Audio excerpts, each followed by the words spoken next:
Je me reproche déjà le rapprochement entre moi et Macron, entre celle qui défend les perdants et celui qui se confond avec les gagnants. Tout nous sépare. Les peines perdues de la veuve et de l'orphelin, et les trophées remportés par la jeune mariée et le fils à papa. Ce n'est pas la même chose, ce n'est pas le même combat. Entre la première, qui représente la fracture, et le second, qui présente la facture. Il n'y a plus aucune courroie de transmission.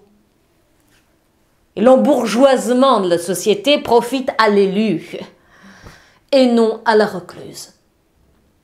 Et le monde se range du côté de celui qui dispose de toutes les réponses et non du côté de celle qui indispose avec toutes ces questions. On préfère le clavier de l'ordinateur plutôt que le clavier de la machine à écrire, qui ne corrige pas les fautes, mais les étale au grand jour.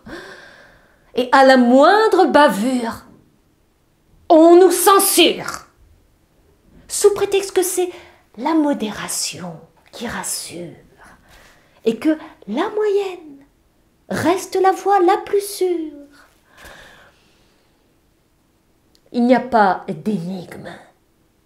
C'est un véritable changement de paradigme, celui du règne des apparences. L'être n'a plus d'attrait pour un monde sans consistance, invivable, mais rentable. Alors pour y faire face, on reste à la surface.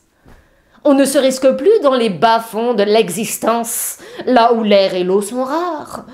On ne regarde plus derrière, mais devant, le premier de cordée, et non la première de corvée. On regarde celui qui vous grimpe dessus pour atteindre le sommet.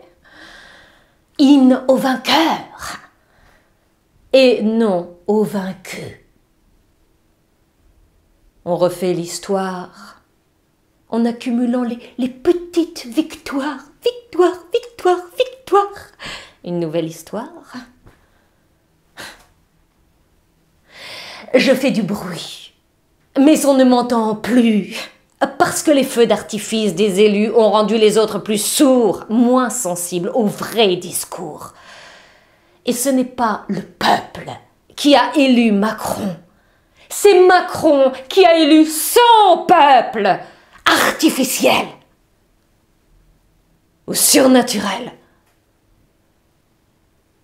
L'heure n'est plus à la politique, mais à la science-fiction, où les inconnus règnent en maîtres absolus, sans avoir besoin d'être reconnus. Parce qu'ils ont tous les codes d'accès à votre disque dur. Ils ont infiltré toutes les arcanes de votre matière grise pour les mettre au service de l'entreprise ou en faire une marchandise. Et l'abîme est désormais creusé entre la vérité et la nouveauté. Au nom du progrès, les victimes sont consentantes. Je ne peux plus servir le peuple parce qu'il est devenu servile, vendu par ses services de presse, de police et de justice.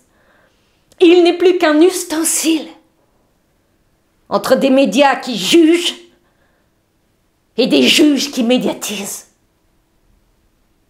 à la gloire de l'entreprise.